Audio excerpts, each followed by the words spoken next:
Good evening, everybody. This is day 1217. 1217. Since Richard vanished after being retaliated against continuously, severely, um, code red, murdered. That's not us. That was Lalani Hart. Lalani Hart is the one that made that comparison. That Richard or confession or the confession, was it a confession? Seems like it. It seems like Richard pulled a string and it was the Hart family and it exposed uh, the criminal syndicate, and the criminal syndicate connects to the Patrick Crucius case, the Walmart mass shooting case. And that is a stunning statement right there. Try to wrap your head around that. Um, it has caused us so much emotional. Um, that's a huge case. And for these same people, seems like it, that have some kind of connection, and that the cover up of the Walmart case is used to cover up what happened to Richard is a stunning statement. And we didn't want it to be so. We did not want it to be so. Because do you understand this makes everything makes sense why it has been so difficult to get to the bottom of what happened to Richard. And, we've identified the crime. We've identified the crime. And if, and we've documented the crime. And so now we're just waiting for the prosecution of the crime. And it's so we didn't want it to be more complicated than what it already is. We didn't want it to be so. So I just want to make that very clear that we looked at all possibilities that could negate the fact that Richard's case is connected to the Walmart mass shooting case. But we couldn't do it. We couldn't do it because the truth comes up, and the truth is that they are connected. And so I'm going to go on Facebook, make sure that everyone can hear me. I don't want to have to, I'm going to have to repeat it over and over again. Um, so we didn't want it to be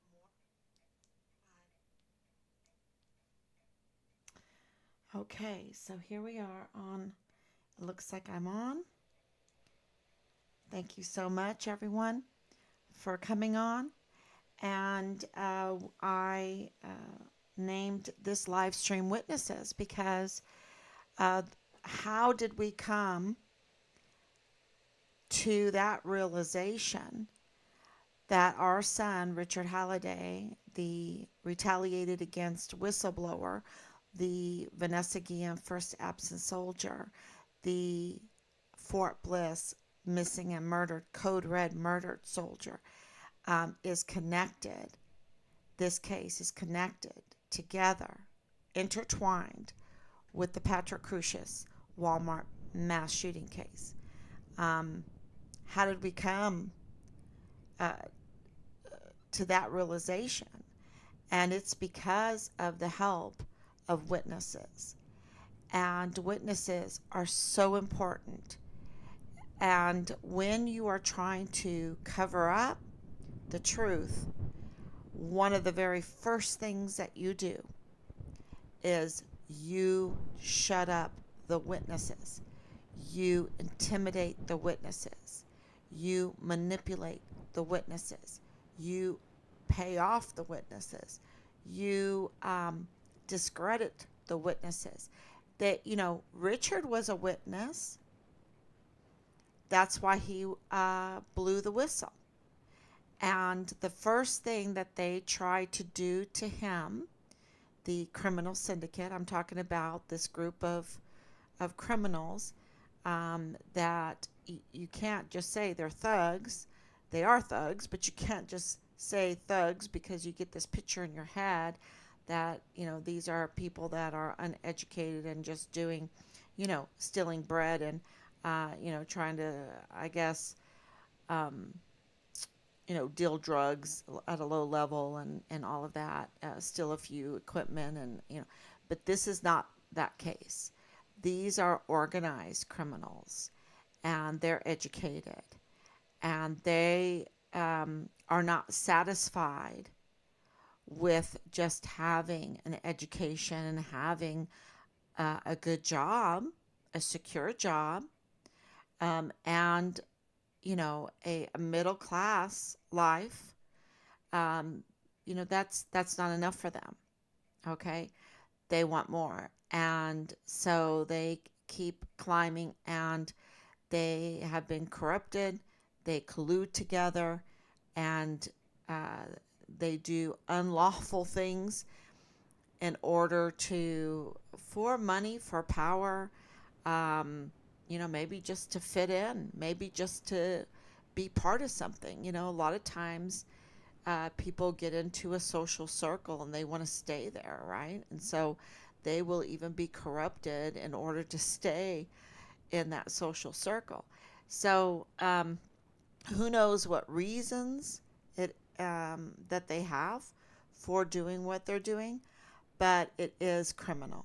And it involves, of course, the narcotics trafficking. Of course, it involves the weapon smuggling. Of course, the equipment smuggling, and also, even grenades, and of course, the ammunition. It includes the child sex trafficking. It includes human trafficking. It includes, I believe, some human parts trafficking. Yeah, that was. I'm still not over that one. Talk about, it makes you sick. It just makes you sick. It. But God says, think about the good things, the noble things, the true things, the praiseworthy things, and so I'm like, okay, let's focus on Thanksgiving. Let's focus on Christmas. Let's focus on my family and things like that. And, just God and his creation and that. And let's get through this. So, just to even out the emotions, count our blessings. So I do believe that they're involved in child porn production and, pimping, prostitution, which goes along with the human trafficking, because the human trafficking is mostly all women. So yeah, this is a criminal syndicate, but it goes even beyond that. It goes beyond that because of these um, businesses that need to have funds in order to do their business startups, and to avoid having to take a loan, to do it the regular way, right? They've made it very difficult for people to start businesses. So this is a moral hazard. It's a moral hazard that we have caused people that want to start a business, and then they look to government contracts, and whatever the government wants for the contracts, and it's very lucrative, and so that's where they go. They go where where the money is, and so I think this has a lot to do with all of that. It is an organized business plan. It is an organized criminal syndicate to support the organized business plan. And, for whatever reasons, those in these certain places, and it has to be someone in HRC, okay, to select these certain people to be in these very pinpointed positions. And that's good news, um, because it's not our entire government that is corrupted. It is just these certain positions that they have chosen to put their people in. And the all the talk right now in a lot of the political forums is about J6 because they're releasing the videos. And I want to tell, we went. I was there. I was there on January 6th. I was standing in front of the backside on the mall of the Capitol. We were at the Washington Monument. That was kind of like our place to make sure that we didn't lose each other.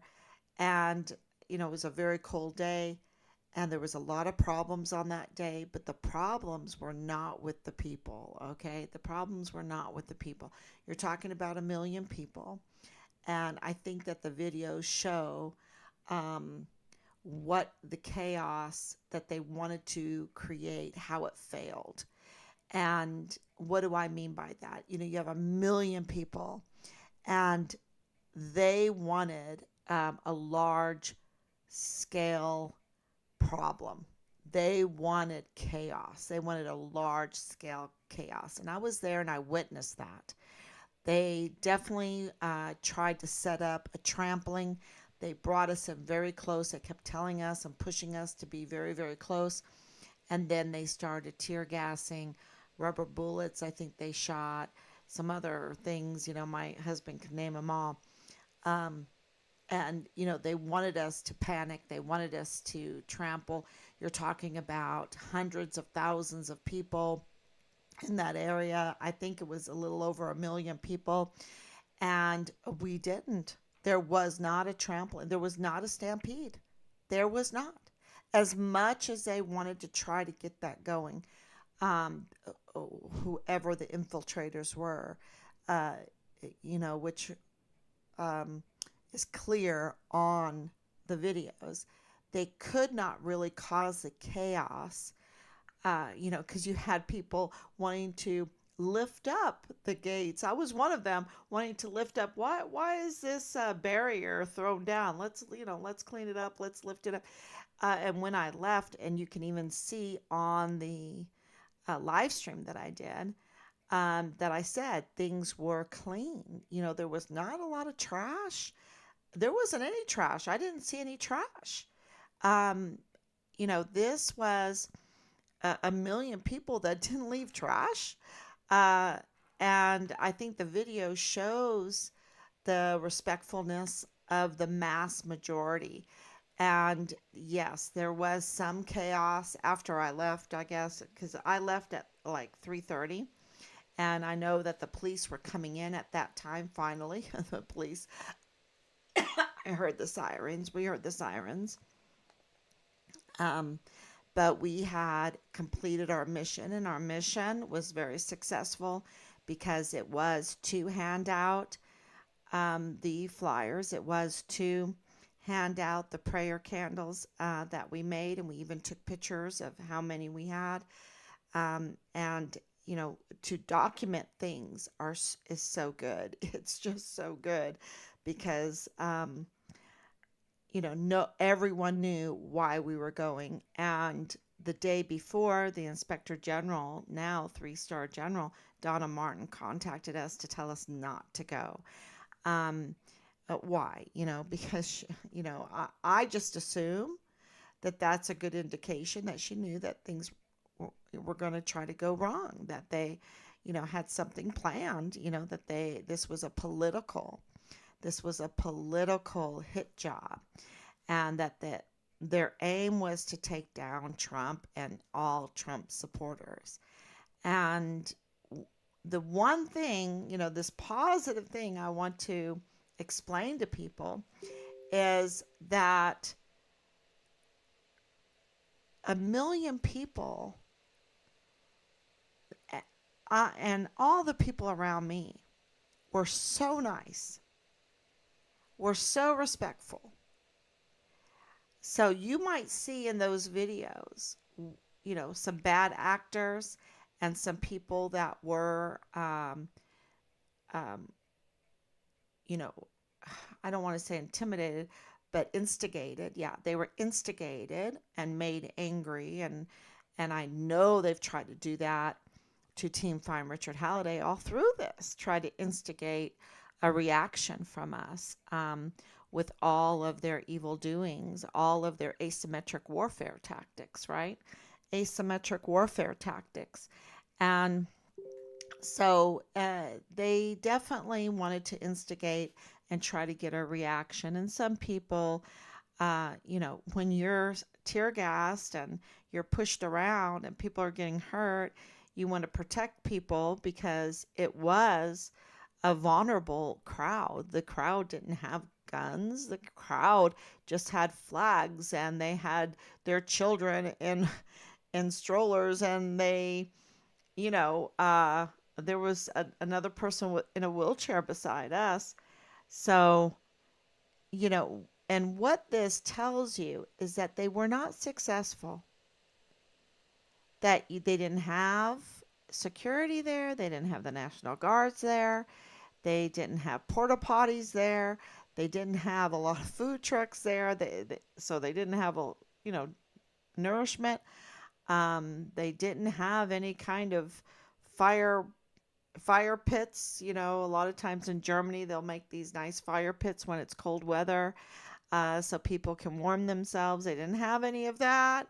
They didn't prepare anything. They didn't have any security around, and a million people could come together, and they could be tear gas, they could be rubber bullet, they could be instigated, they could be, and the chaos was so little.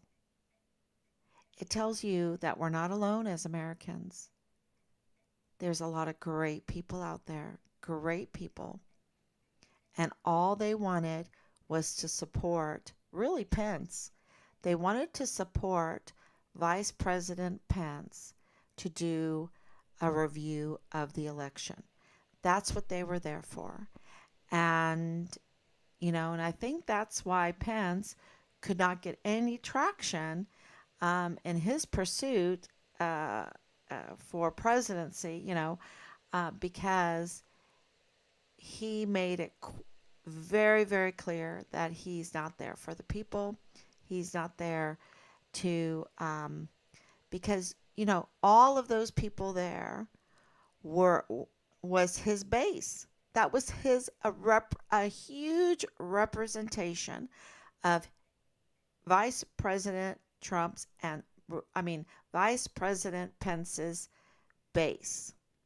President Trump's and Vice President Trump's base. That was the representation of that. And he let them down. He absolutely let them down. Very clearly, he had every right, and everyone knows he had every right. And the excuses are lies, and everyone knows that. And so he can't be trusted. No matter how he tries to make himself out to be, a good boy or whatever, we know he's not.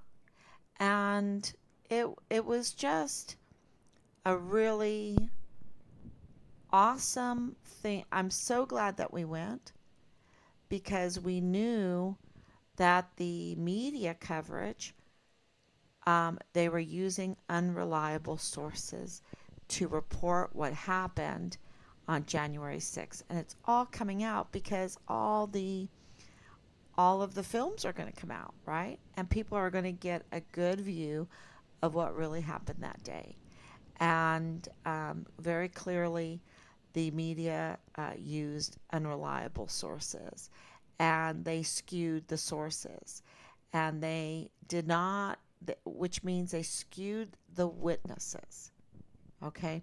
Matter of fact, they imprisoned witnesses. Um, they really retaliated against the witnesses. And So the and in Richard's case, they've done the same thing. From the very beginning, they would not allow us to speak to Richard's unit. They did not let us talk to Dallas Hart, Richard's platoon leader. They did not bring in to our many, many meetings. We were there 3 months, right? Over 3 months. And then we had meetings after that. Um, they did not bring in First Sergeant Jay Paulin or First Sergeant Ruggiero, even though we knew that there were leaks. They did not bring in Leilani Hart. They did not bring in um, the witnesses of what was going on around Richard um, before and after he disappeared. They did not bring it in.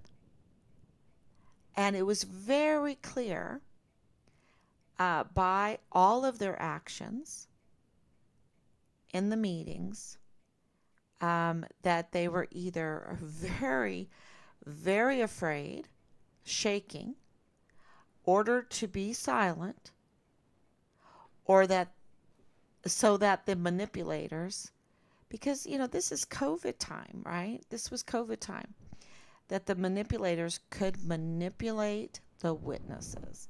So even the law enforcement were being manipulated as witnesses. And,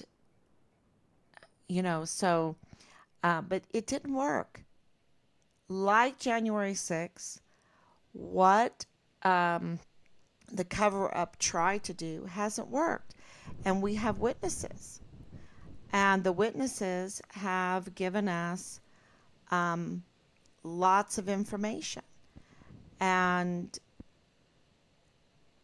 little by little, piecing it together.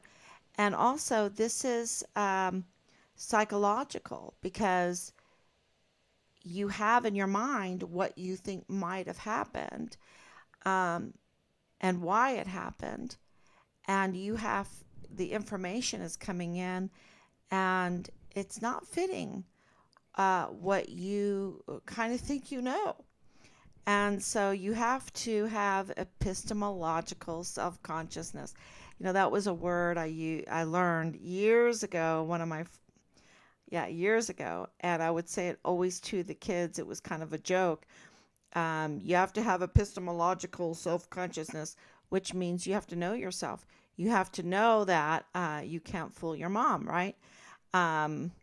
That, yeah, it's a joke. When you see your child with crumbs all over their face and whatever, and the cookie jar half open, and you said, "Who got into the cookie jar?" And they go, "Not I didn't get in there." Okay, wait a minute. You need to have some epistemological self-consciousness. You need to know that you have crumbs all over you. The evidence is all over you. Um, and your fingerprints are on the jar. Yeah, you need to know who you are. You know. So, and this is really um, something that we've had to have because of our love and our loyalty for the Army, for our country, and to um, entertain the idea that Lieutenant General Sean Bernabe would betray us so badly, in such a desperate situation. Desperate, you're desperate. Where's my son? And to be betrayed by Command Sergeant Major Jerry Jakovitz like that, to be betrayed by First Sergeant Jay Paulin, to be betrayed by Captain David Park. He's a West Pointer, right? To be betrayed by First Lieutenant Brown, right? To be betrayed by the PAO, Lieutenant Colonel Ali Payne.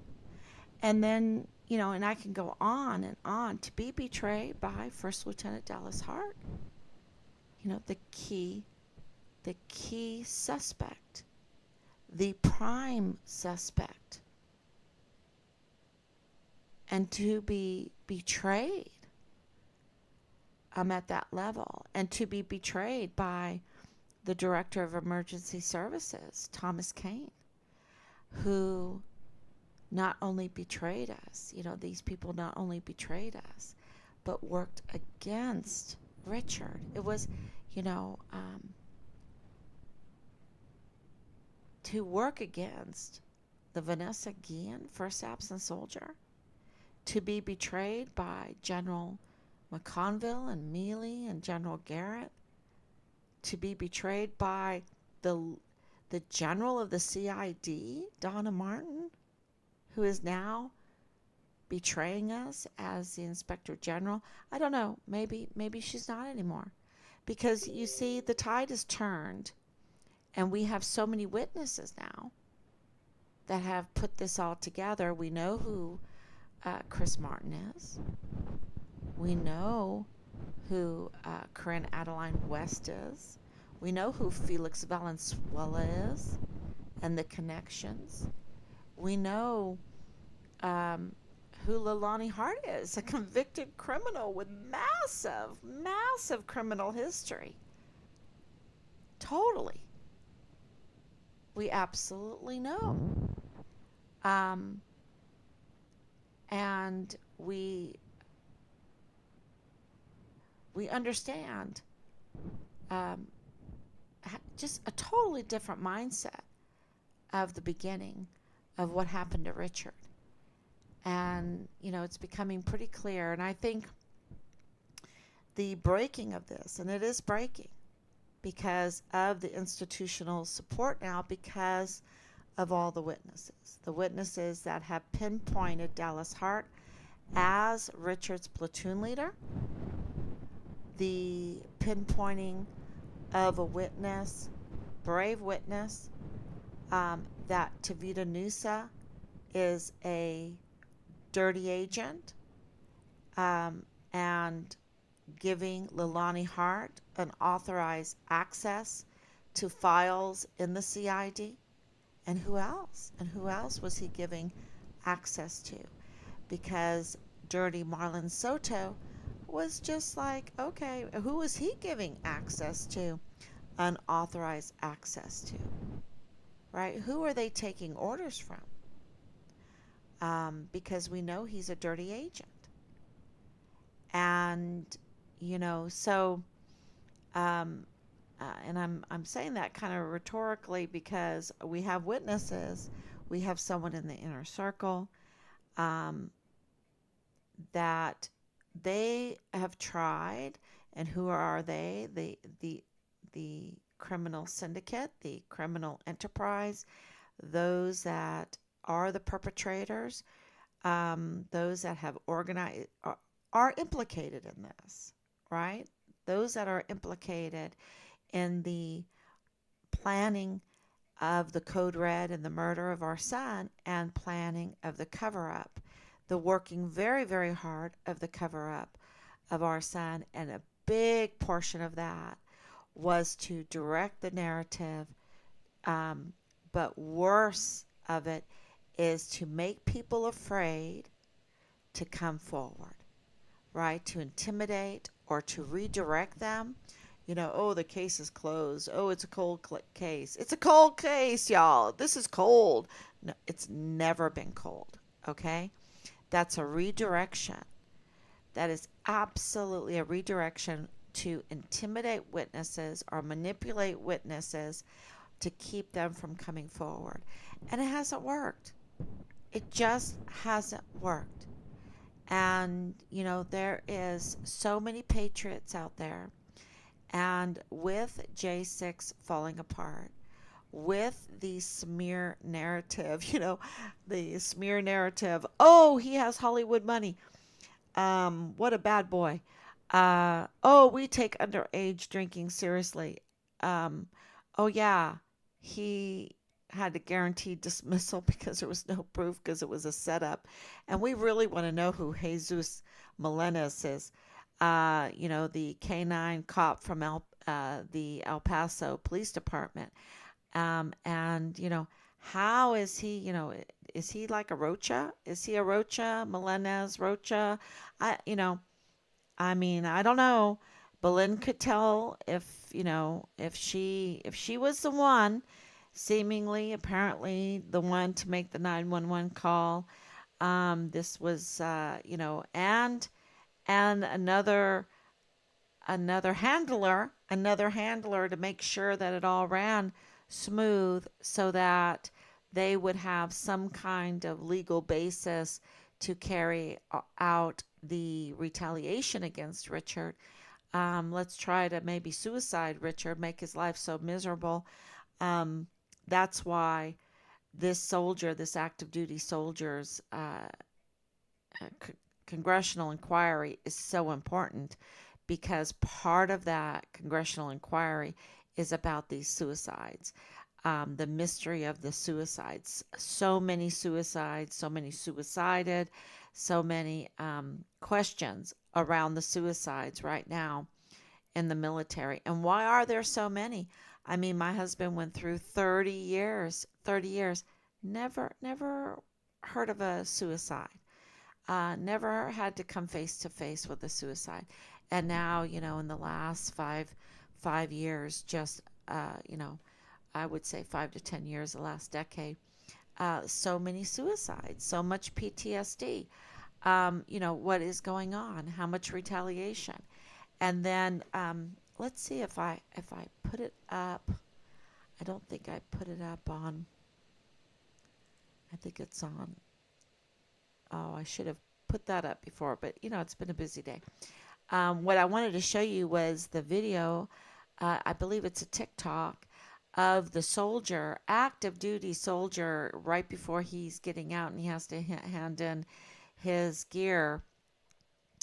And he's being charged $500 to $1,000, and he's just an E4, so he's a specialist, and um, he he is airborne, served in Afghanistan in that mess, in that disaster, where he's just embarrassed to be an American, really, and because of the leadership, not embarrassed to be an American, but embarrassed for our leadership, right? And so he is told there's only two flights out, two planes on the tarmac, and he has to leave equipment behind. Um, and he gets on there and he gets back home, and he's like, wait a minute, oh, we'll worry about that when we get home. But now he's getting out, and they want him to pay for it.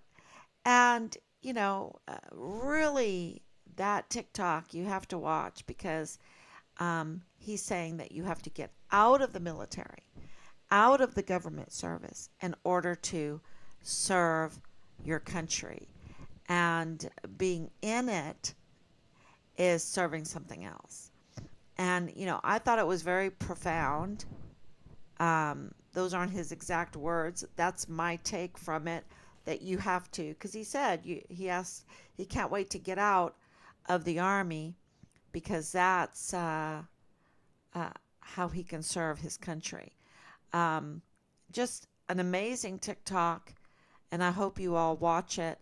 But it just tells you that the tide has turned, and the witnesses. He's a witness, y'all. He is a witness for Richard Halliday's case.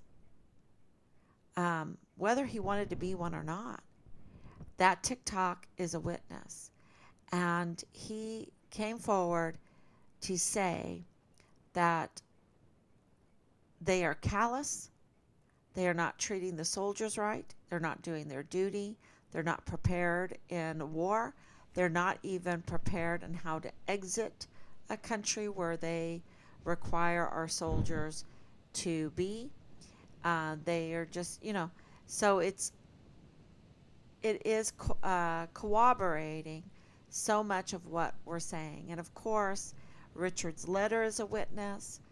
So many people from his basic training are witnesses, and of course, our inner circle and our witnesses in direct knowledge of what happened to Richard is also just mind blowing how that has come together. And when we thought, who out there is going to help us, God provided. And so we know, just that we have the Hart family um, as the suspects is amazing. Just that we have the knowledge that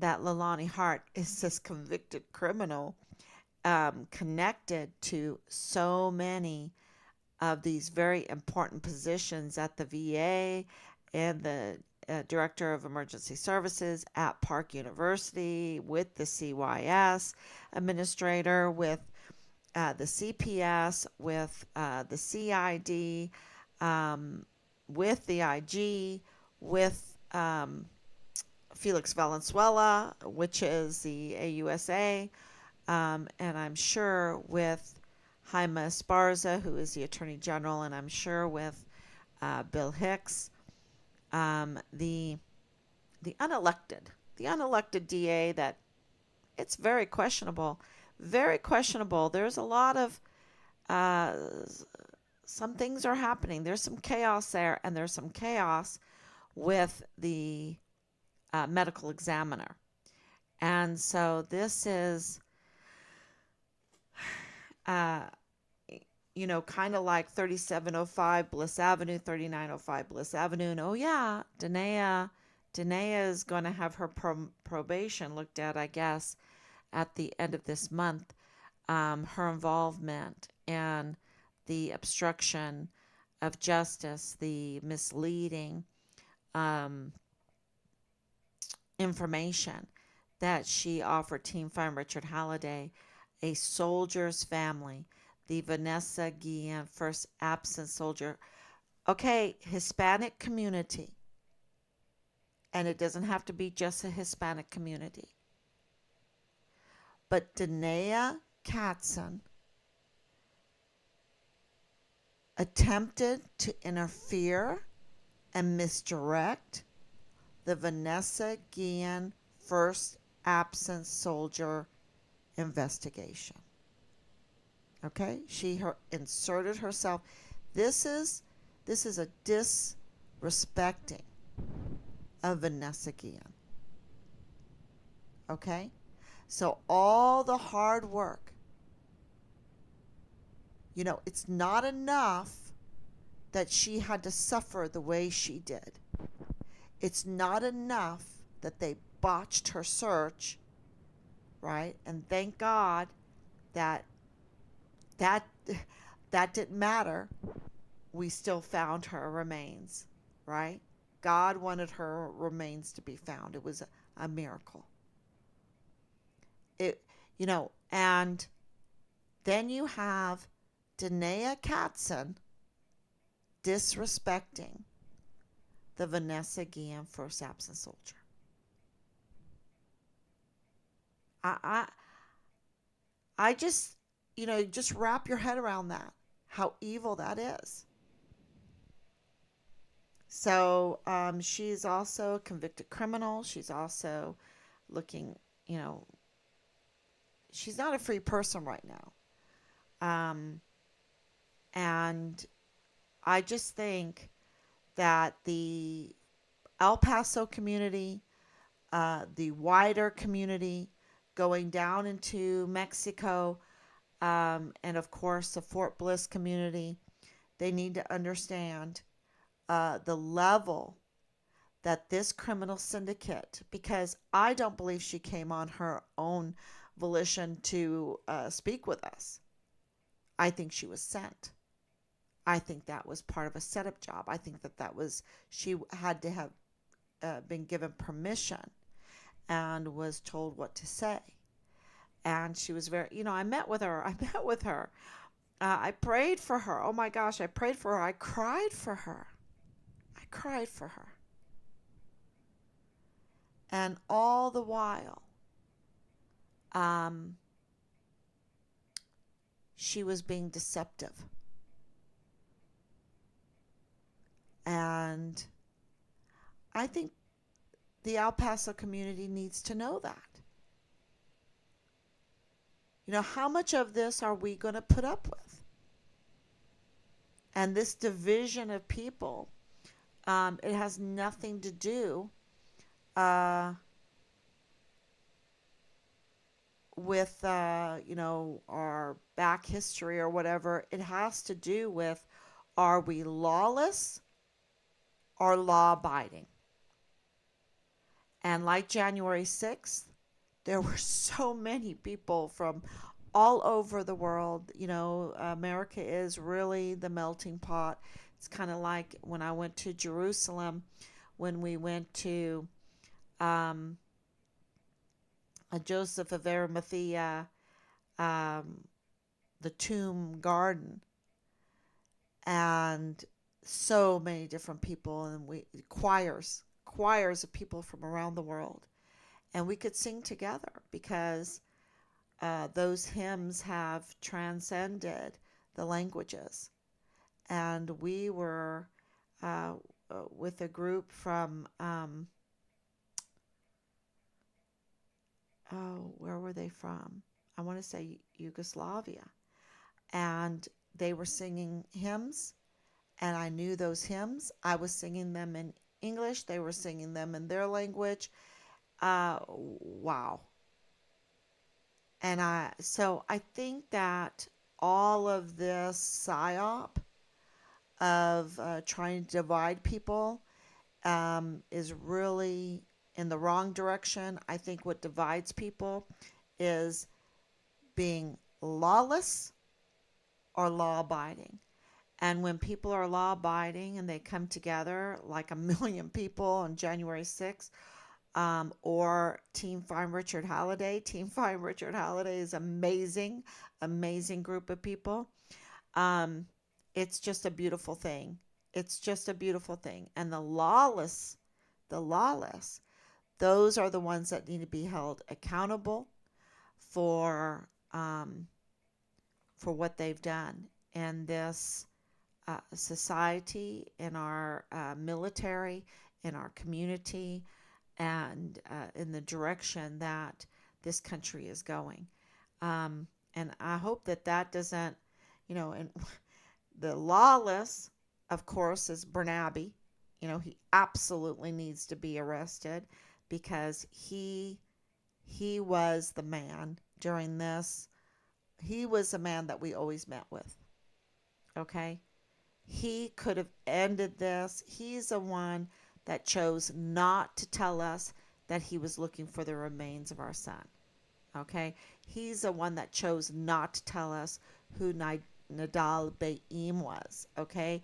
They never told us who Nadal Baim was, the FBI man that walked into the Dollar General and told the cashier that the FBI had found Richard's remains and that it was a secret. Shh, shh, he's dead. Shh, right? That it was a secret.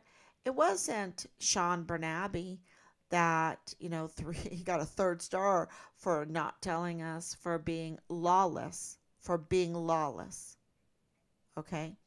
Um, he definitely needs to be arrested, just like Major General Eisenhower now, because he's being lawless for messing with our witness.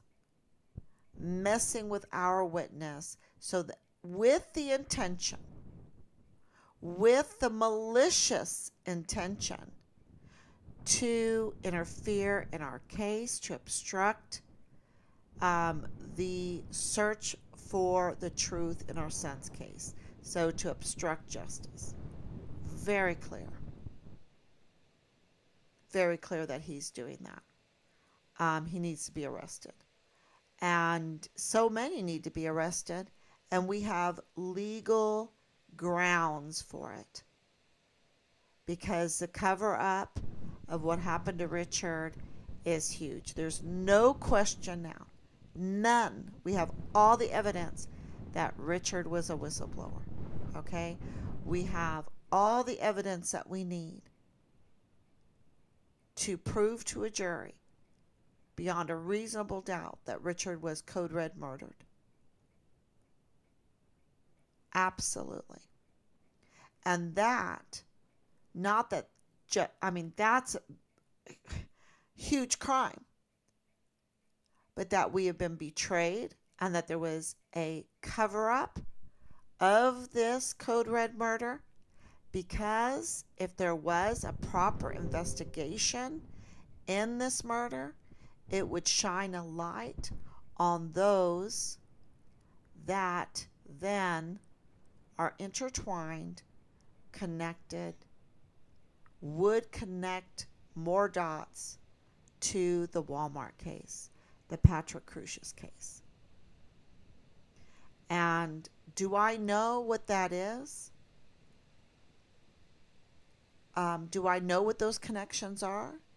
Well, we have witnesses that they've tried to intimidate, that they've tried to gag. They've tried to gag people. They've bribed people.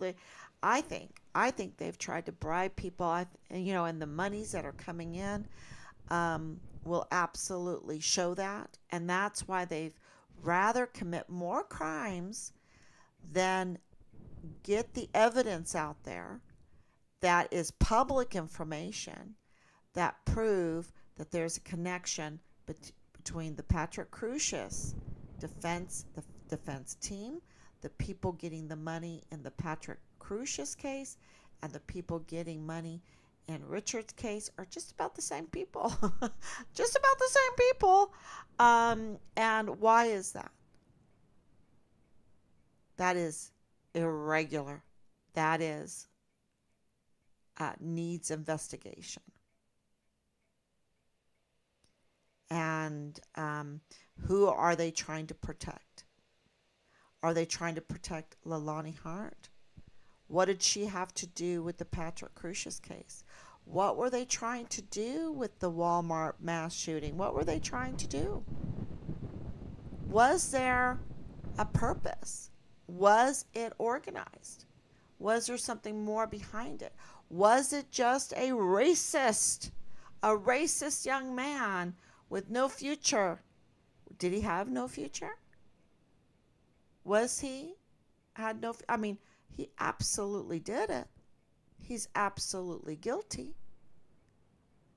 But what is so, why does Bill Hicks with Joe Spencer have such a hard time with this case? With the Walmart case? And why does the Army have such a hard time with Richard's case? It should be pretty easy to find a missing soldier. And when you have Nadal Baim saying the FBI found Richard and he's dead and they found him in Mexico, is it just about Mexico? Is that really the reason why they're stalling? Really the reason why they're trying to sabotage the truth from getting out? Or is there some other reasons? And, it's, yeah, what is behind these cases? Who is behind these cases? And it's, I have, witnesses that have their opinions, I guess, or allegations. And, but because the tide has turned, and it looks like it's turning with the J6, it looks like it's turning with the COVID. They're COVID, I don't know how that's going to turn, because the damage is so great what they've done. It's criminal. It's absolutely criminal. There needs to be a lot of arrests in that too. But even with this election information, I'm getting sent information that the tide is turning in that too. So I think it's a few people that are up to no good, and the mass of 1 million. Think about it. When you think of January 6th, it's such a good analogy. You have 1 million people, and they're so powerful. They're law abiding, and they're so powerful just because they're law abiding. And you have this handful um, of troublemakers. And I'm not saying that the people that went into the Capitol were troublemakers, because the videos show otherwise. But I think those that wanted them to go into the Capitol are the troublemakers. Okay? The ones that left the doors open, the ones that left the doors open wide, the ones that were waving us in. They were waving us forward. They were waving us up. They were, they already had knocked down the barriers. They were inviting the chaos. And it was, you know, it was pretty clear to my husband.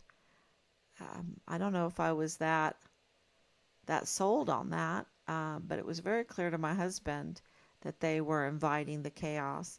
And so thank God we left at 3:30. Um, but I'm very glad that we went, because we did know what we saw, and what we saw as witnesses to J6, as witnesses to what happened at the ellipse. I couldn't even hear Trump. They're saying, but you were instigating. You couldn't even hear them because they messed with the speakers, right? And it was so cold. And anyway, so only those that were really close down there at the by the White House could hear him. The rest of us couldn't hear him. And um, so we witnessed it. And so witnesses are so important. And there are a lot more witnesses that could also break this case. And we've offered $150,000 for witnesses to come forward with credible information that will lead to finding Richard, and breaking this case. And so that's still there. That is still there. Um, and maybe someone will take us up on that. We have a list already. Like the cashier, she was that brave witness. Oh my gosh, that was their worst nightmare, is that cashier. She's more powerful than Sean Bernabe, more powerful than Mealy, more powerful than the FBI, more powerful. She does not realize how powerful, the jewels that she's going to get in her crown. I mean, that was amazing. Her courage, and there's so many that have helped us, and I believe Delirious with Kilometer 29 is also a huge hero, y'all, huge hero, um, because of the tactical move storage units, because of who owns that land, and what's going on down there. And I think that um, the tide has turned, that things will change, and many children will be saved. I think so. I think so. I'm very hopeful that many children are going to be saved.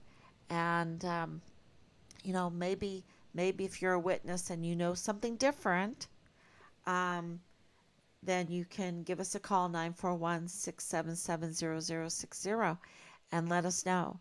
But in Richard's case, in the Patrick Crucius case, and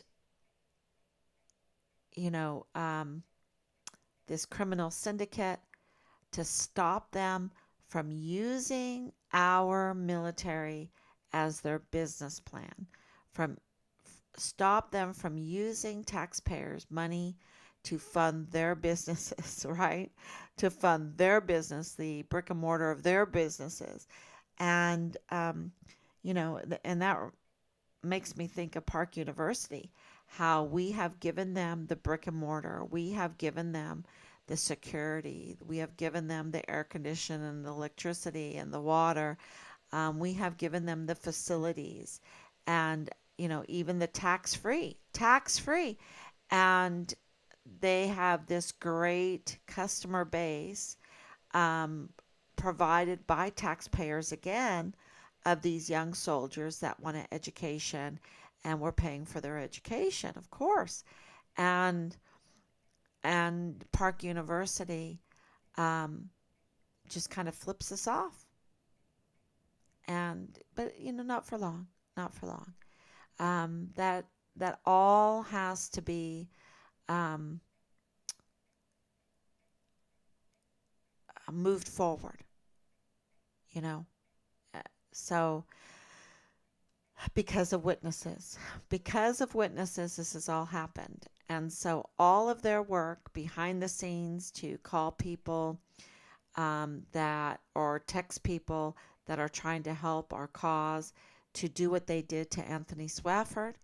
The thing with Anthony Swafford, the MP, that was manipulated by the criminal syndicate, by the guard mount, right? By the MP guard mount. So let's say Marlon Soto, let's say Tavita Nusa went to the guard mount there at MP and was spewing their smear campaign against the Vanessa Guillen First Absent Soldier, the Distinguished Honor Graduate from basic training. Why didn't McConville use that? Made sure that Sean Bernabe used that. Sean Bernabe couldn't even say it. Couldn't even say Richard Halliday, the Distinguished Honor Graduate, you know, um, and get the PAO to say it, right?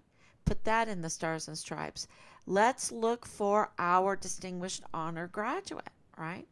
No matter what. I was telling them, no matter what. And then whenever we find him, then we get to the bottom of everything else, right? But you need to use what we have, to motivate everyone to help. Put out that reward. Tell everyone, come on, we need to look for the Vanessa Guillen First Absent Soldier, the Distinguished Honor Graduate, the soldier with the 3 AAMs, the one that aspired, that, got promoted before his peers with waivers. Put that out there and let's find him. And they couldn't do it. They couldn't do it because they chose to sabotage the search for Richard. Okay? Um, they already had his remains. They already had his remains. They chose to sabotage, the public from finding out what happened to Richard Halliday. I think that's a better way. And from the family from finding out what happened to Richard Halliday. So they chose. It's a choice, and they chose to betray the American people. And and I think that the tide has turned enough, that there is those million people that absolutely know that they betrayed Richard Halliday, that they didn't have his back, that they would have charged him the 500 to 1,000 for his equipment if he had to leave it behind in a botched withdrawal out of Afghanistan. Run for your life, but we're going to charge you. Um, yeah, it's that's crazy. That is that video today was so crazy, um, and so revealing, that you have to leave. You have to leave the army, y'all. You have to leave the military in order to serve your country. Okay, and we found that out during COVID, didn't we? And then they're bringing in now, uh, all these ads and paperwork, letters to soldiers saying, uh, you know, we uh, we used you as a toilet. We used you as a toilet, but we want you back now. And you have to apply. You have to do the hard work. You have to do the hard work to get your name back. Yeah, we it's, they are just so backwards, the army, because they're serving someone backwards, and a deceiver. They're serving a deceiver. And the 44 four-star generals and admirals, they have betrayed us. They are serving foreign and domestic enemies instead of defending the Constitution, the land, and the people. And that's very, very clear. So we're working with Mexico. We are working uh, with our witnesses there, um, and we are working with the witnesses here in the United States. They're on Fort Bliss, they're in El Paso, and we praise God for that. We're so thankful for that. And here it is, a week for Thanksgiving, and that's what we're very, very thankful for, is our witnesses, because it's the people. It's the people, like the Dollar General cashier. It's the people, like even Adal Baim. He didn't even mean to do something good, and what he did was good. Um, it is the witness that absolutely, that we have, that told us that Dallas Hart was Richard's first lieutenant, um, platoon leader. That Dallas Hart was Richard's platoon leader, and that he was messing with some computers. That he was messing with some computers. Does he like to mess with computers? I don't know. Is there a witness that says he likes to mess with computers? You know, um, and not legally, and not legally. Um, yeah, that's something that the law enforcement need to look into, right? They need to investigate Dallas Hart. And is there, how, well, we know there is a connection with the Patrick Crucius case, um, and that needs to be investigated. So that's, make sure I read all my news here. Thank you so much. So thank you, Danielle, for coming on. Prayers. We really appreciate it. And we will be back. We will be back tomorrow, uh, with more, putting this together. But I just want to encourage everybody to sign the petition for that incredible witness, the active duty soldier that has come forward, and asked for the congressional inquiry. He is a witness. He has said he is a witness. And yeah, so we're getting to the bottom of that too. So, okay, thank you, everyone. Please sign the petition. We have like 322 signatures. Um, and thank you for uh, moving over also to TikTok a little. My TikTok um, is also reaching people, and the more people that knows, the more witnesses that we will have, because of all of their knowledge about the workings of you know um, their experiences. And this is so has so many facets, that all of that help from all of those different professions has made this work in Team Find Richard Halliday. So thank you so much. God bless you, and I'll be back tomorrow.